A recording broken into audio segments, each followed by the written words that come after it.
ይግቡ በ45000 ካሬ ሜትር ላይ ወደ ተንጣለለው የፊሶን ሪል ስቴት እንኳን ደህና መጣችሁ። ቤቶቻችን ተጠናቀዋል። ይምጡና ይረከቡ። በተንጣለለው የፊሶን መንደር ታውን ሃውስ፣ ቪላና አፓርትመንት እንደ ምርጫው አቀርበናል። ዘመናዊና ቅንጡ አፓርትመንቶቻችን ከባለ 1 እስከ ባለ 3 መኝታ ተሰናድተዋል። እርሶን ይጠብቃሉ። የከርሰ ምድር ውሃ፣ ለተለያዩ ፕሮግራሞች የሚሆን ሰፊ ቴራስ፣ 24 ሰዓት የማይቋረጥ ተጠባባቂ ጄኔሬተር፣ ሰፊና አስተማማኝ የመኪና ማቆሚያ፣ የደህንነት ካሜራ ጨምሮ ይሄ ቀረሽ የማይባል ዘመናዊና ቅንጡ አፓርትመንት። ምርጫው ቪላ ከሆነ ደግሞ የተሟላና በ340 ካሬ ሜትር ላይ ያረፈ በውስጡ 6 መኝታ ቤቶች፣ 7 መታጠቢያ ቤቶች፣ 2 ሳሎን፣ 1 ባህላዊና 1 ዘመናዊ ኩሽናዎችን በውስጡ ያቀፈ ቤትም አለን። ታውን ሃውስስ ቢሉ በፊሶን መንደር ምን ጠፍቶ 5 መኝታ ቤት፣ 6 መታጠቢያ ቤትን፣ 1 ባህላዊና 1 ዘመናዊ ኩሽና አካቶ በ190 ካሬ ላይ ያረፈ 2 መኪና ማቆም የሚያስችል ሰፊ ግቢ ያለው የፊሶን መንደር። ይምጡ፣ ዛሬውኑ የቤት ባለቤት ይሆኑ። በ0952 78 78 78 ወይም በ0952 79 79 79 ላይ ሃሎ ይበሉን። ፊሶን ሪል ስቴት የርሶ።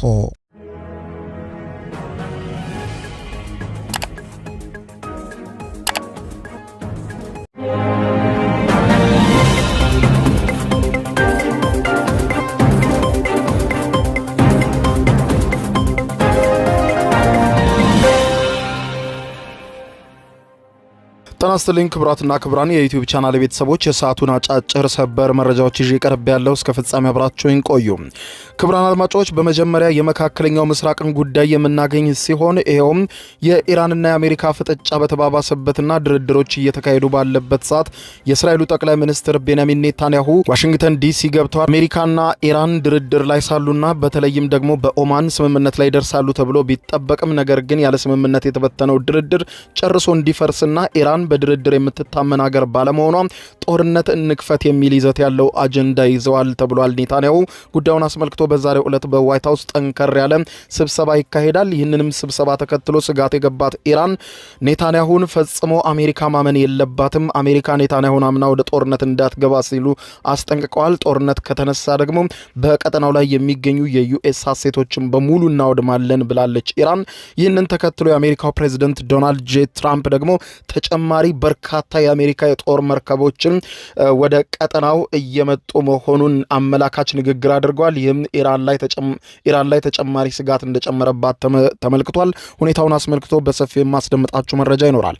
በሌላ በኩል 55 ሰዎችን አሳፍሮ ሲጓዝ የነበረ ግዙፍ የመንገደኞች አውሮፕላን በጎረቤት ሶማሊያ ሞቃዲሾ ተከስክሶ ተአምር በተባለ ሁኔታ ሁሉም መንገደኞች ተርፈዋል። ጉዳዩን በተመለከተ የተፈጠረውንና ዓለምን ያስደነቀውን ክስተት የማስደምጣችሁ ነው የሚሆነው። እስከ ፍጻሜ ቆዩ። ዝርዝር መረጃውን አድምጡ ግብዣይ ነው። ወደ መረጃዎቹ አለፍኩ። አብረን እንከታተለው።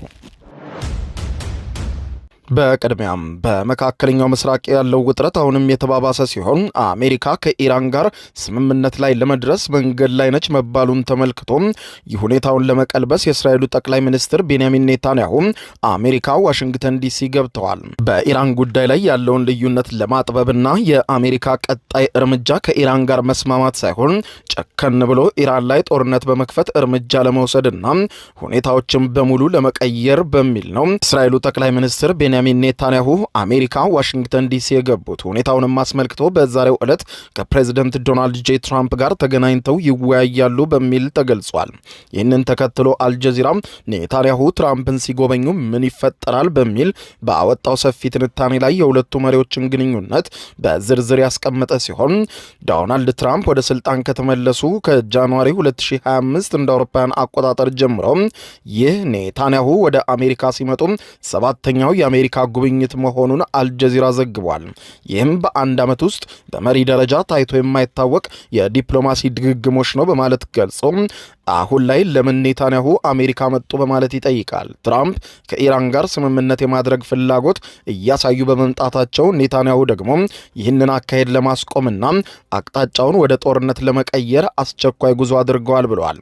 ልዩነቱን ሲያስቀምጥም ትራምፕ በኢራን የኒውክሌር ጉዳይ ላይ ብቻ ትኩረት በማድረግ ከኢራን ጋር ለመስማማት መፈለጋቸው፣ ኔታንያሁ ግን ስምምነቱ የኢራንን ባላስቲክ ሚሳኤሎች ክምችትና ምርቶችና የቀጠናውን ታጣቂዎች ወይም ፕሮክሲስም ካላካተተ ስምምነቱ ዋጋ የለውም፣ ወደ ጦርነት መሄድ የተሻለ አማራጭ ነው የሚል አቋም አላቸው። ሌላኛው አልጀዚራ የኔታንያሁን የቀድሞ ጉብኝቶች በመዳሰስ ግንኙነቱ ከማር ወደ ወተት ወደ ስጋትና ጥርጣሬ እንዴት ተቀየረ በማለት ያብራራዋል። ትራምፕ ወደ ቢሮ እንደገቡ ኔታንያሁ ለጋዛ የተኩስ አቁምና ለቀጠናው አዲስ ካርታ ለመሞከር ዋሽንግተን ገብተው ነበር። በጁላይ 2025 ደግሞ ኔታንያሁ በዩኤስ ኮንግረስ ፊት ቀርበው ንግግር ያደረጉበትና ከምክትል ፕሬዚደንት ቫንስ ጋር የተገናኙበት ወቅት ሲሆን በወቅቱ በጋዛ ጦርነት ዙሪያ የአሜሪካ ሙሉ ድጋፍን ለማረጋገጥ ችለው እንደነበር ተመልክቷል። በዲሴምበር 2025 ኔታንያሁ የተገኙትም በወሳኙ ስብሰባ በፍሎሪዳው የትራምፕ መኖሪያ ቤት ነበረ። ኢራንን ለመምታት አረንጓዴ መብራት ወይም ግሪን ላይት ጠይቀው ነበር። ሆኖም ትራምፕ ስምምነት ማድረግ እፈልጋለሁ የሚል ቀዝቃዛ ምላሽ እንደሰጧቸውና ብቻቸውን የመወሰን መብት እንዳልሰጧቸው አልጀዚራ በወቅቱ የነበረውን ሁኔታ አስታውሷል። የዛሬው ስብሰባ የመጨረሻ ሙከራ ተደርጎ እየተወሰደ ሲሆን ኔታንያሁ ለትራምፕ የሚያቀርቡት አዲስ የደህንነት መረጃ ወይም ኢንተለጀንስ እንዳለም ተነግሯል። ኔታንያሁ ወደ አሜሪካ ሲሄዱ የእስራኤሉ የስለላ ድርጅት ሞሳድ አደራጃቸውን የስለላ መረጃዎች ይዘው በመሆኑ ለትራምፕ በኢራን ያለው ሁኔታ ምን ያህል አደገኛ እንደሆነና ኢራን ቀስ በቀስ እያታለለችን ነው የሚለውን ሁኔታ ለትራምፕ ያስረዷቸዋል ተብሎ ይጠበቃል በሚል ተዘግቧል። ኔታንያሁ ለትራምፕ የሚያቀርቡት የደህንነት መረጃን ጉዳይ በተመለከተ በተለይም ኢራን በሳምንታት ውስጥ 2000 የሚሆኑ ግዙፍ ባላስቲክ ሚሳኤሎችን የማምረትና የመተኮስ አቅም ላይ መድረሷን የሚያሳይ ሲሆን ኔታንያሁ ለትራምፕ የሚሉት መልእክትም ግልጽ ነው። ከኒውክሌር ብቻ ሳይሆን ከሚሳኤል ስጋትም ነፃ የሆነ ስምምነት ካልመጣ በስተቀር እስራኤል ራሷን ለመከላከል የምትገደድበት ሁኔታ አለ። ስለዚህም ጦርነቱን ለማስቀረት ከተፈለገ ከኢራን ጋር በኒውክሌር ጉዳይ ብቻ ሳይሆን በሚሳኤልና ኢራን በምታስታጥቃቸው በቀጠናው ባሉ ኃይሎችም ዙሪያ ድርድሩ መቀጠል አለበት የሚል ነው።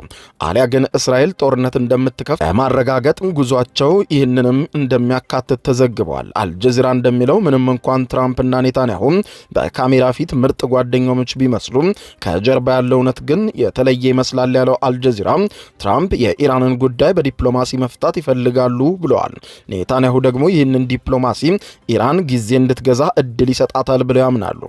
ይህ ከፍተኛ ልዩነት ባለበት የአሜሪካው ፕሬዝደንት ዶናልድ ጄ ትራምፕ በዛሬው ዕለት ኔታንያሁን በዚያው በዋሽንግተን ዲሲ ይቀበላሉ፣ ያነጋግራሉ ተብሎ ይጠበቃል። የዩናይትድ ስቴትሱ ፕሬዝደንት ዶናልድ ትራምፕ ከኢራን ጋር የሚደረገው ድርድር ካልተሳካ ሁለተኛ ግዙፍ የአውሮፕላን ተሸካሚ መርከብ ወይም ኤርክራፍት ካሪየርን ወደ መካከለኛው ምስራቅ ለመላክ እየመከሩ መሆኑን ተመልክቷል። ይህ የተሰማው የእስራኤሉ ጠቅላይ ሚኒስትር ቤንያሚን ኔታንያሁ በድንገት ቀጠሯቸውን አፍጥነውት ዋሽንግተን ዲሲ መግባታቸው ከተነገረ በኋላ ነው። ትራምፕ ዛሬ ሌሊቱን እንዳስታወቁት ከሆነ ኢራን ስምምነት ላይ የማትደርስ ከሆነ ሁለተኛ ግዙፍ የጦር መርከቦችን የተሸከመ የአሜሪካ ጦር እየመጣ ነው ብለዋል። ትራምፕ አንድ ግዙፍ የጦር መርከብ ቡድን ዩኤስኤስ አብርሃም ሊንከን ቀድሞውኑ በቦታው እንዳለ አስታውሰው አሁን ደግሞ ሁለተኛ የጦር መርከቦች ስብስብ ወደ ኢራን እያመራ ሊሆን ይችላል ብለዋል። ይህንን በቀጥታ አልነግራችሁም፣ የኢራኑን ድርድር አይቼ ነው።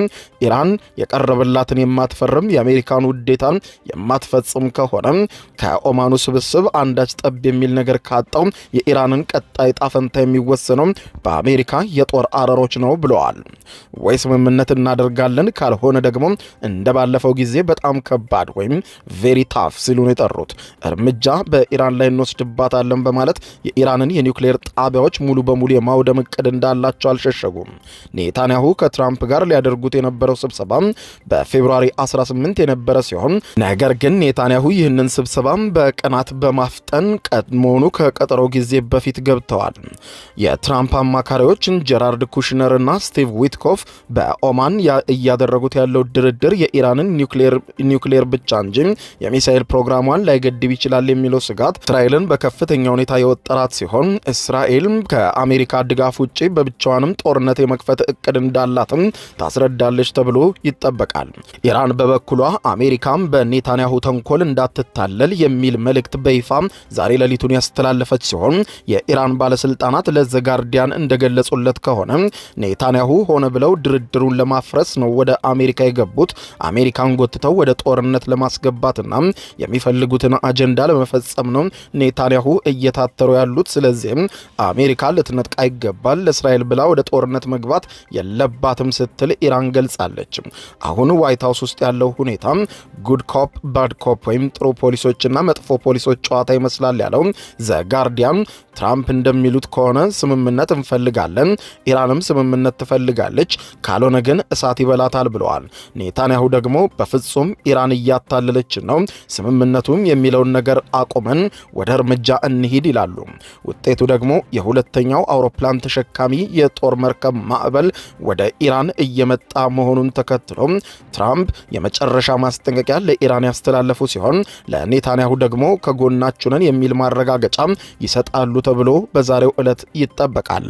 የኢራን ውጭ ጉዳይ ሚኒስትር አባስ አራግቺ ከሩሲያ ቱዴይ ቴሌቪዥን ጋር በነበራቸው ቃለ ምልልስ ምሽቱን በሰጡት መግለጫ ላይ እንዳሉት ከሆነ አሜሪካ ጦርነት ከከፈተችብን የምናደርገው በሙሉ ኃይላችን የአሜሪካን ሐሴቶች ሙሉ በሙሉ ማውደም ነው ሲሉ ተደምጠዋል።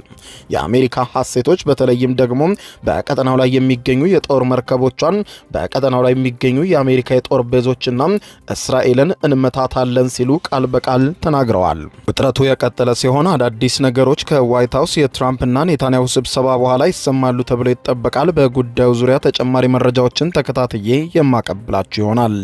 በሌላ ዜና ከጎረቤት ሶማሊያ ተአምር የተባለና በመላው ዓለም በርካቶችን ያስገረመ ዜና ተሰምቷል። 55 ሰዎችን አሳፍሮ ሲጓዝ የነበረ አውሮፕላን ተከስክሶ ተአምር በሚመስል ሁኔታ ሁሉም ተሳፋሪዎች መትረፋቸው ተዘግቧል። በሶማሊያ ዋና መዲና ሞቃዲሾ አንድ የመንገደኞች አውሮፕላን ከተነሳ ከጥቂት ደቂቃዎች በኋላ ባጋጠመው የቴክኒክ ችግር ምክንያት ተከስክሶ ወደ ውቅያኖስ ውስጥ የገባ ሲሆን ሆኖም ግን በዓለም አቀፍ ደረጃ እንደ ተአምር በተገለጸ ክስተት ተፈጥሮ በአውሮፕላን ውስጥ የነበሩ ሁሉም 55 ሰዎች ሕይወታቸው መትረፍ ችሏል።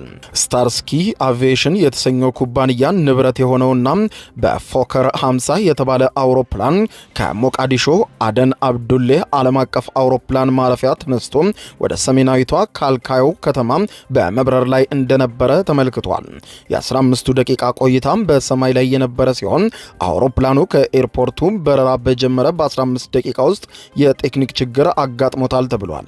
ፓይለቱ አውሮፕላኑን ለማዳን ወደ ሞቃዲሾ ኤርፖርት አስቸኳይና ድንገተኛ ማረፊያ ወይም ኢመርጀንሲ ላንዲንግ ለማድረግ ወስኖ እንደተመለሰ መረጃዎች የሚያሳዩ ሲሆን ማረፊያውን ለማግኘት ሲሞክር አውሮፕላኑ የመሮጫ መስመሩን ወይም ራንዌውን ስቶ በመውጣት በኤርፖርቱ አቅራቢያ ወደሚገኘው የህንድ ውቅያኖስ ውስጥ ተከስክሷል። አደጋው ግን እጅግ አስፈሪና አውሮፕላኑም ክፉኛ የተጎዳ አንድ ክንፉ ተሰብሮ ተገኝቷል።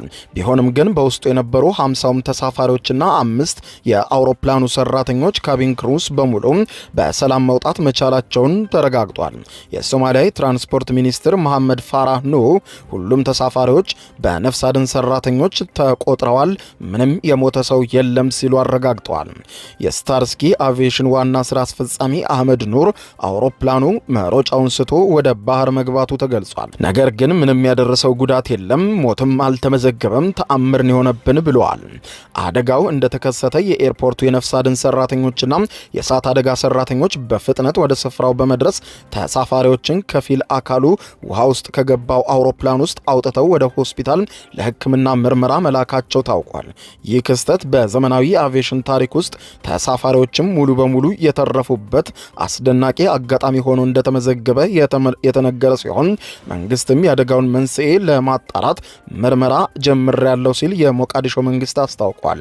ክቡራን አድማጮች ለሰዓቱ ብታደምጧቸው መልካም ናቸው ያልኳቸው አጫጭር መረጃዎች የሰማችኋቸው ነበሩ። ከሰዓታት በኋላም በሌላ መረጃ ተመልሰን እስከምንገናኝ በያለንበት የዓለም ዳር ቸር እንቆይ።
የዩቲዩብ የስኬት ሚስጥሮችን በዝርዝር የያዘው የአቤል ብርሃኑ የወይኗ ልጅ መጽሐፍ ሁለተኛ እትም በገበያ ላይ። ዩቲዩብ ለመጀመር በአጭር ጊዜ ስኬትን ለመቀዳጀት አስበዋል?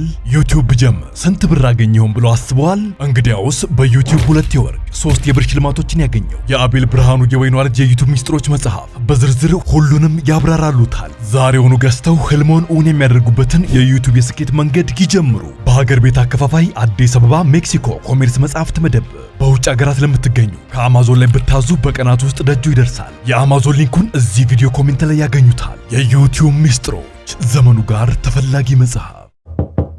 ይግቡ። በ45000 ካሬ ሜትር ላይ ወደ ተንጣለለው የፊሶን ሪል ስቴት እንኳን ደህና መጣችሁ። ቤቶቻችን ተጠናቀዋል። ይምጡና ይረከቡ።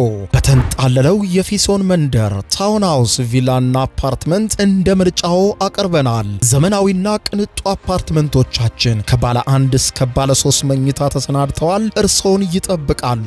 የከርሰ ምድር ውሃ፣ ለተለያዩ ፕሮግራሞች የሚሆን ሰፊ ቴራስ፣ 24 ሰዓት የማይቋረጥ ተጠባባቂ ጄኔሬተር፣ ሰፊና አስተማማኝ የመኪና ማቆሚያ፣ የደህንነት ካሜራ ጨምሮ ይሄ ቀረሽ የማይባል ዘመናዊና ቅንጡ አፓርትመንት። ምርጫው ቪላ ከሆነ ደግሞ የተሟላና በ340 ካሬ ሜትር ላይ ያረፈ በውስጡ 6 መኝታ ቤቶች፣ 7 መታጠቢያ ቤቶች፣ 2 ሳሎን፣ 1 ባህላዊና 1 ዘመናዊ ኩሽናዎችን በውስጡ ያቀፈ ቤትም አለን። ታውን ሃውስስ ቢሉ በፊሶን መንደር ምን ጠፍቶ 5 መኝታ ቤት፣ 6 መታጠቢያ ቤትን፣ 1 ባህላዊና 1 ዘመናዊ ኩሽና አካቶ በ190 ካሬ ላይ ያረፈ 2 መኪና ማቆም የሚያስችል ሰፊ ግቢ ያለው የፊሶን መንደር። ይምጡ፣ ዛሬውኑ የቤት ባለቤት ይሆኑ። በ0952 78 78 78 ወይም በ0952 79 79 79 ላይ ሃሎ ይበሉን። ፊሶን ሪል ስቴት የርሶ